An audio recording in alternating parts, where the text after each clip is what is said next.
Assalamualaikum warahmatullahi wabarakatuh. Kami dari kumpulan F1L akan melaksanakan tugasan 1 kursus Sejarah Perkembangan Bahasa Melayu kod BMMB 1074. Kumpulan kami terdiri daripada 2 orang, iaitu saya, Wan Muhammad Fakrullah bin Wan Hanafi, dan rakan saya, Wan Muhammad Syahid bin Wan Zaidi. Hari ini kami akan melakukan perbincangan berkenaan dengan 2 orang tokoh, iaitu tokoh pra-merdeka dan juga tokoh pasca merdeka yang berusaha gigih memartabatkan bahasa Melayu di persada antarabangsa. Tokoh pra-merdeka yang kami pilih ialah R.O. Winstedt, manakala tokoh pasca merdeka yang kami pilih pula ialah Profesor Emeritus Datuk Dr. Nik Safiah Karim. Baiklah, memulakan medan perbincangan ini, bolehkah saya minta saudara Syahid untuk menerangkan terlebih dahulu berkenaan sejarah latar belakang R.O. Winstedt supaya kita dapat menggambarkan berkenaan dengan perjalanan hidup beliau.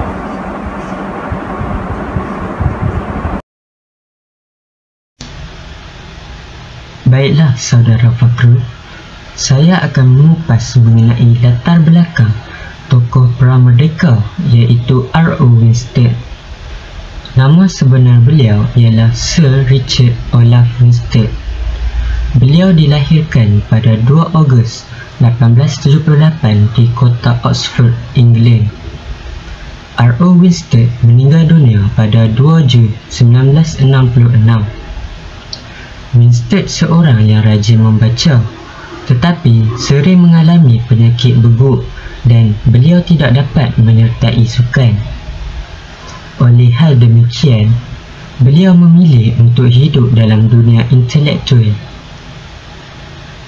Beliau menuntut di Magdalen College School and New College di Oxford dan memperoleh Master of Arts.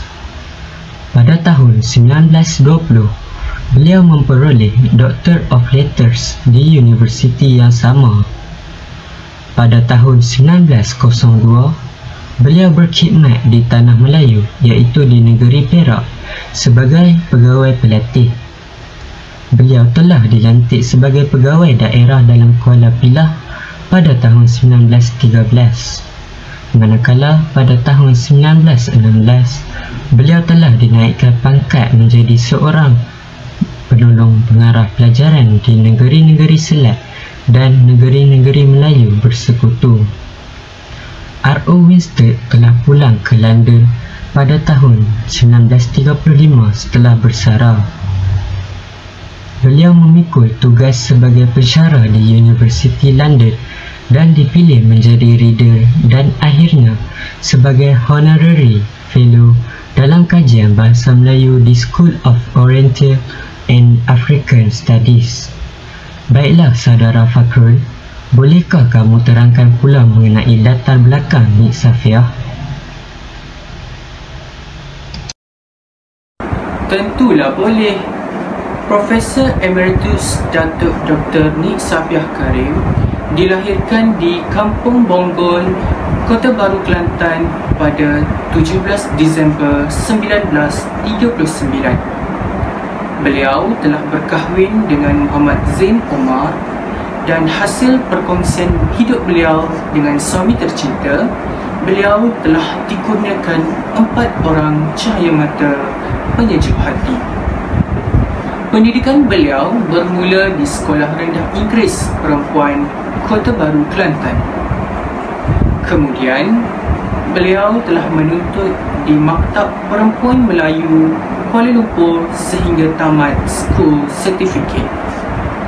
Hasil usaha gigih yang ditunjukkan beliau di Sir Francis Institution, Melaka, beliau telah lulus High School Certificate pada tahun 1959.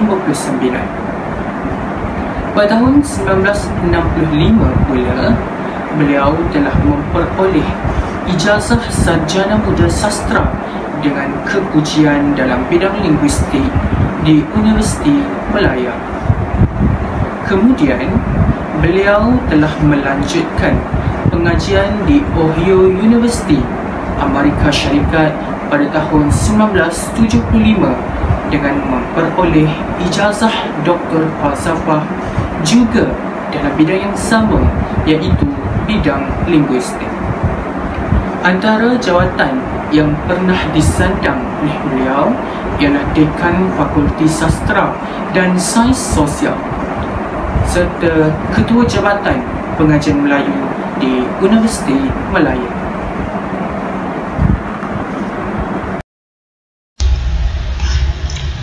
Terima kasih Saudara Fakrul atas penerangan. Baiklah, saya akan meneruskan perbincangan mengenai peranan R.O. Winstedt dalam memartabatkan bahasa Melayu. Peranan pertama, Winstedt memainkan peranan yang penting dalam menentukan hala tuju sistem pendidikan di Tanah Melayu dan Singapura ketika itu. Pada tahun 1922, beliau telah menubuhkan Sultan Idris Training College yang kini lebih dikenali sebagai Universiti Pendidikan Sultan Idris, yang bertujuan untuk melahirkan lebih ramai guru-guru Melayu yang berpendidikan tinggi. Beliau telah dianugerahi pingat LLD, iaitu Doktor Falsafah di bidang undang-undang.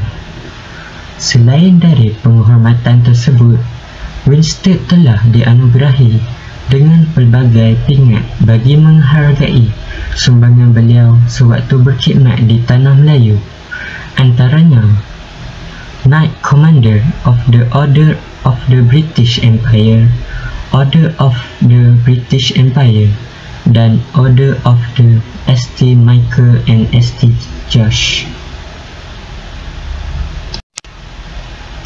Peranan seterusnya ialah beliau banyak memberi sumbangan dalam bidang bahasa dan kesusasteraan.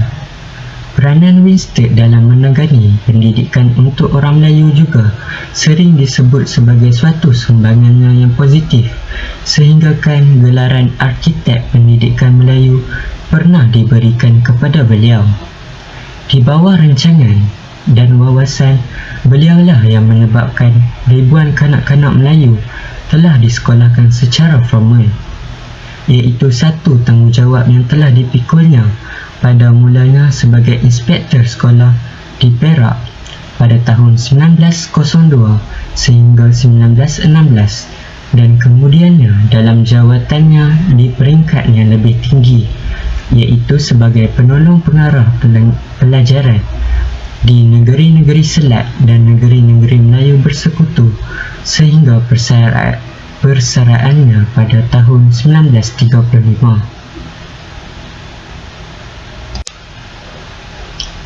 Peranan yang ketiga ialah beliau merupakan seorang penyelidik dan penulis yang sangat profilik. Sepanjang berkhidmat di Malaya dan diteruskan ketika beliau menjadi pensyarah dalam bidang pengajian Melayu di School of Oriental and African Studies, University of London, beliau telah menulis dan menerbitkan 9 buah kamus, 8 buah buku Nahu Melayu, 6 buah buku sejarah, 11 buah buku teks hikayat dan sastra lisan Melayu. Oleh itu, ternyata bahawa Winstedt ialah seorang orientalis yang benar-benar berminat meneliti dan menulis tentang masyarakat dan budaya yang didapinginya selama lebih 3 dekad itu. Peranan yang keempat ialah beliau mewujudkan jawatan penolong pengarah pelajaran khusus untuk menangani pendidikan orang Melayu, dengan sendirinya mencerminkan kesungguhan R.O. Winstedt dalam menangani persoalan pendidikan orang Melayu.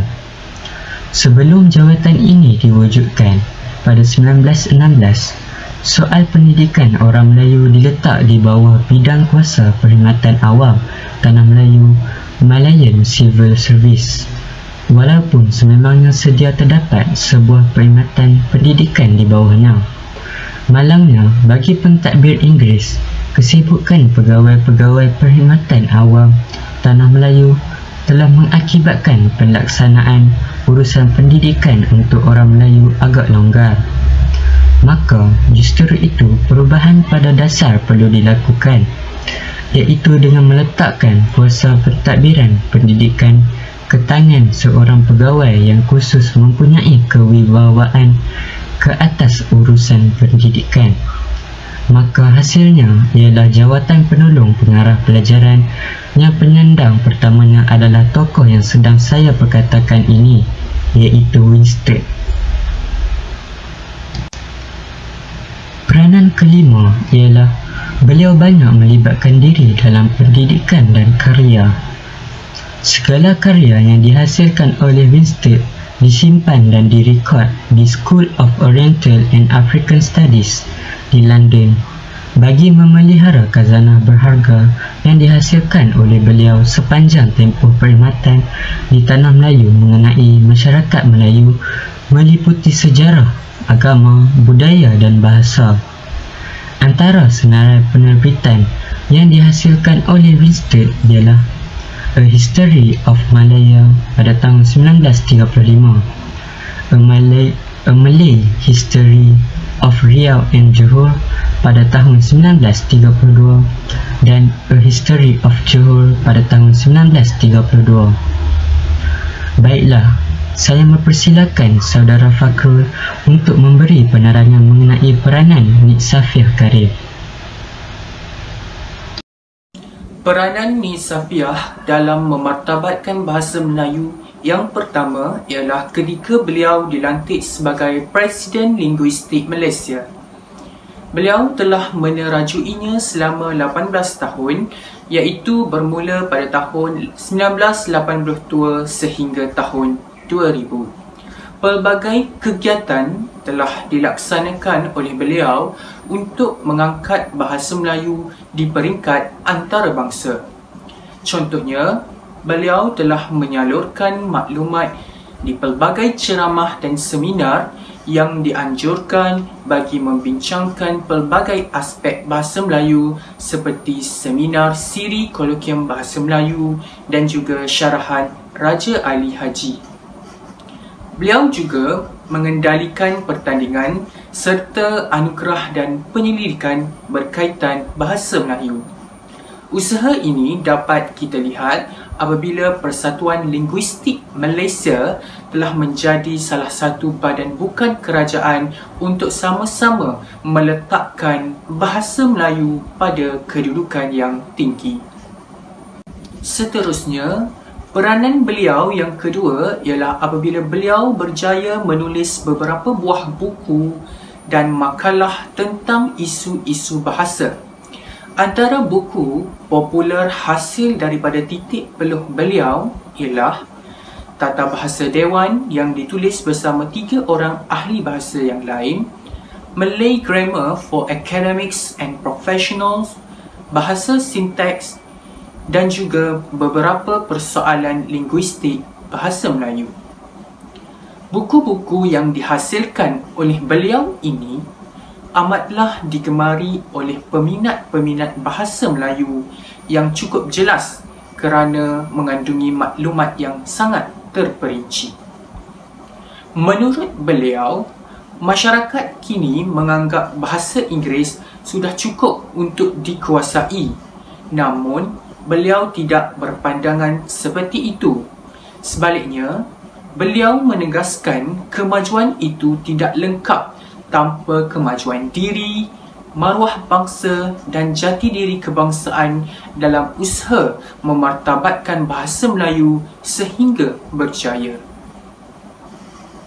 Seterusnya, peranan beliau yang ketiga ialah apabila beliau dipilih sebagai timbalan ketua pengarah Dewan Bahasa dan Pustaka pada tahun 1889 sehingga 1990. Kepakaran beliau dalam bahasa sering menjadi rujukan Kementerian Pelajaran Singapura dan juga Kementerian Pelajaran Brunei Darussalam. Sepanjang perkhidmatan beliau bersama Dewan Bahasa dan Pustaka, beliau sering menggalakkan penggunaan bahasa Melayu secara meluas. Beliau juga sering menganjurkan program pengembangan bahasa, menerbitkan buku serta mewujudkan istilah dan glosari. Kegigihan dan pengorbanan beliau dalam mengembangkan bahasa kebangsaan ini perlu dihargai oleh kita semua kerana tanpa tokoh bergelar Nik Safiah Karim, tidak mungkin bahasa Melayu dapat berkembang maju.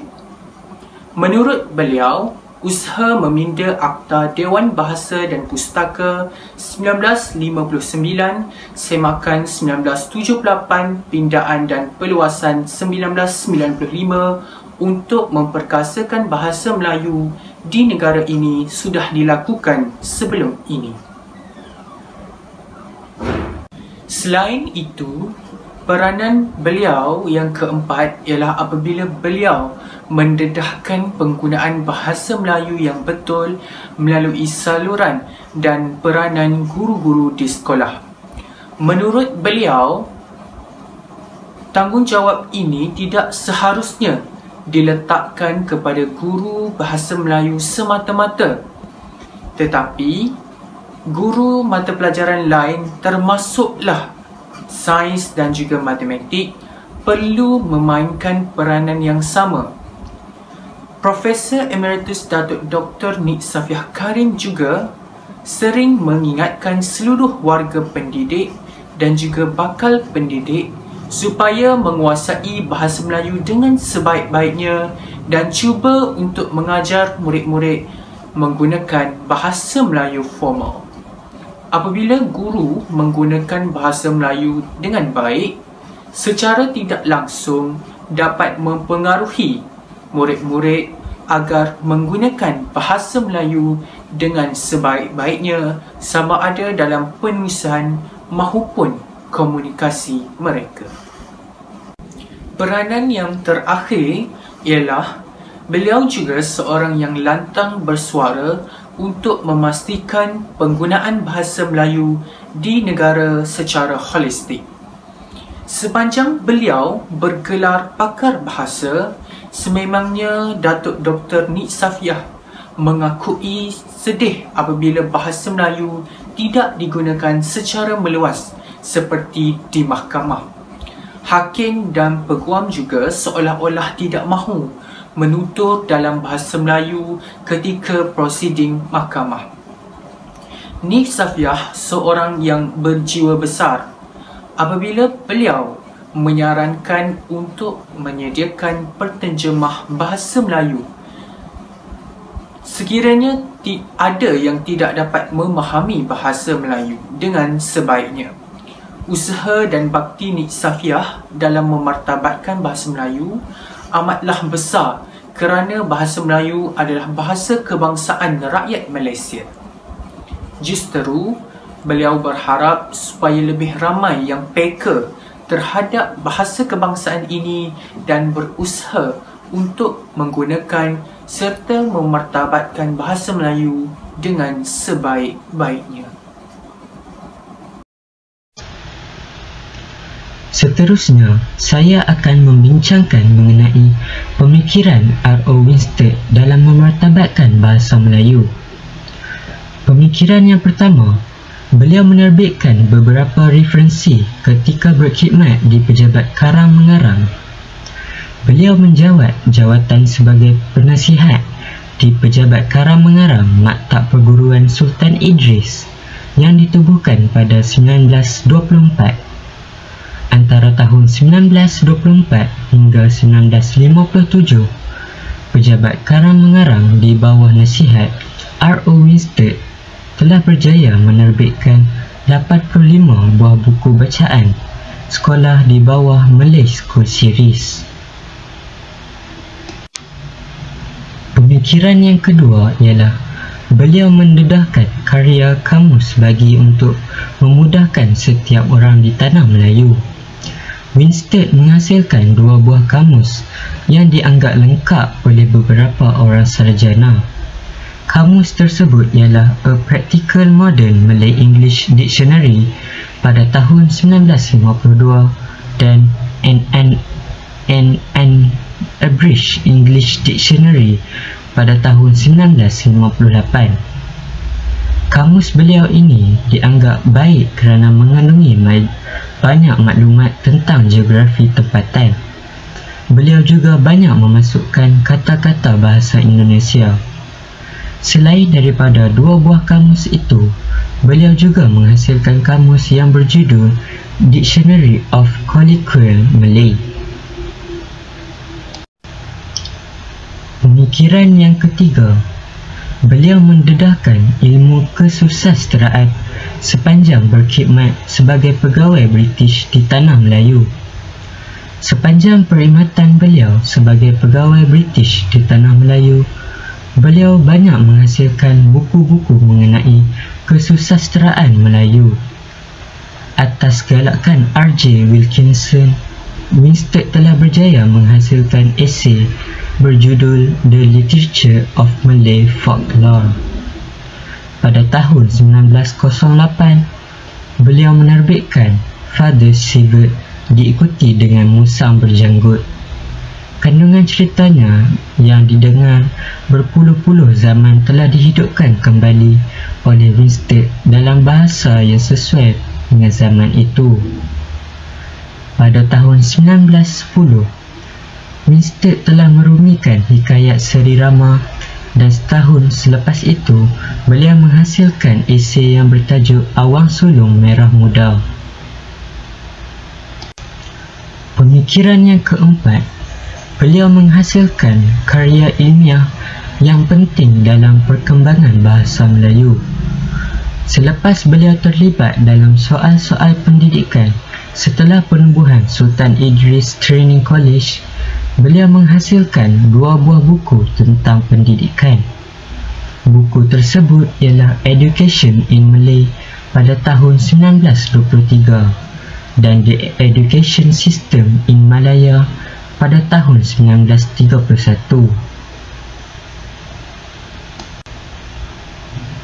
Pemikiran yang kelima ialah beliau melibatkan beberapa bahan bacaan dalam perkembangan tata bahasa Melayu. Winstead telah menyusun tata bahasa Melayu berdasarkan dua buah buku, iaitu Sejarah Melayu dan Hikayat Abdullah. Dengan berdasarkan buku tersebut, beliau menghasilkan karya tata bahasa berjudul Malay Grammar yang diterbitkan pada tahun 1914. Karya tersebut memberi kepentingan kepada semua orang ketika itu. Baiklah, Saudara Fakrul boleh teruskan perbincangan mengenai pemikiran Nik Safiah Karib. Pemikiran Nik Safiah pula dalam usaha memartabatkan bahasa Melayu ialah beliau mementingkan berkenaan konsep tata bahasa Melayu. Buktinya dapat kita lihat apabila beliau berjaya menghasilkan banyak buku-buku berkaitan tata bahasa. Contoh buku-buku berkaitan tata bahasa yang dihasilkan oleh beliau ialah Frasa Nama dalam Bahasa Melayu pada tahun 1989, Yang Indah Itu Bahasa 1999, Bahasa Kita pada tahun 2003, Liku-Liku Bahasa pada tahun 2007 dan juga Tata Bahasa Bahasa Melayu pada tahun 2010. Buku-buku yang dihasilkan oleh beliau ini jelas menunjukkan bahawa beliau amat menitik beratkan penggunaan bahasa Melayu dan betul dan sempurna untuk mendidik generasi kini tentang peraturan bahasa Melayu yang perlu dipatuhi dengan sebaik-baiknya. Penggunaan bahasa Melayu dengan betul secara tidak langsung dapat melahirkan perasaan cinta seseorang itu terhadap bahasa Melayu itu sendiri. Pemikiran Nik Safiah yang kedua pula ialah beliau mendedahkan ilmu-ilmu bahasa Melayu melalui pendidikan di sekolah dan juga pusat-pusat pengajian yang lain.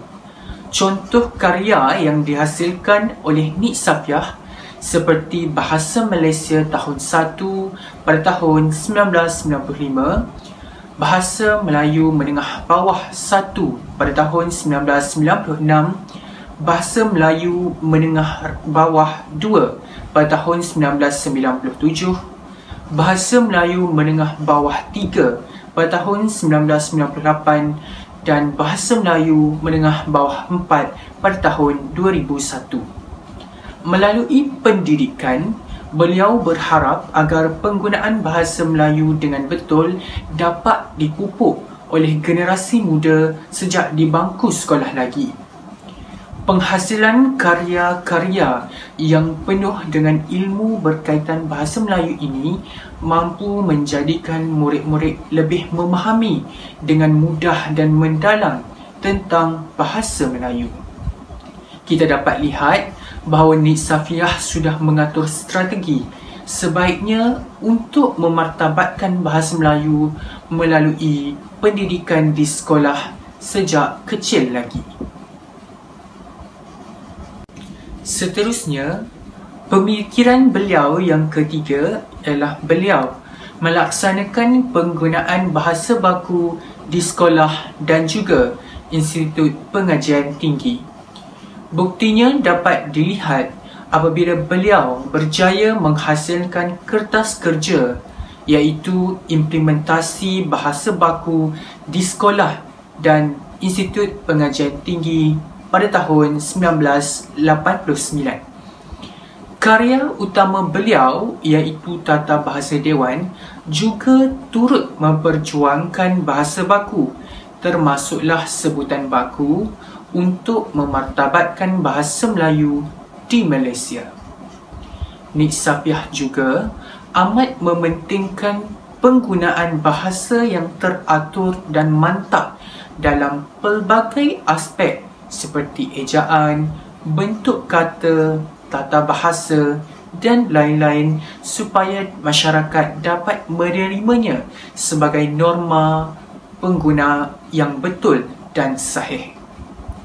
Perjuangan beliau ini dapat dilihat apabila beliau berjaya memupuk dan menyebarkan penggunaan sebutan baku di Kementerian Pendidikan pada tahun 1980. Selain itu, pemikiran Nik Safiah yang keempat ialah beliau ingin mengukuhkan martabat dan kedudukan bahasa Melayu. Nik Safiah menggalakkan penulisan ilmu pengetahuan dengan menggunakan bahasa Melayu yang gramatis.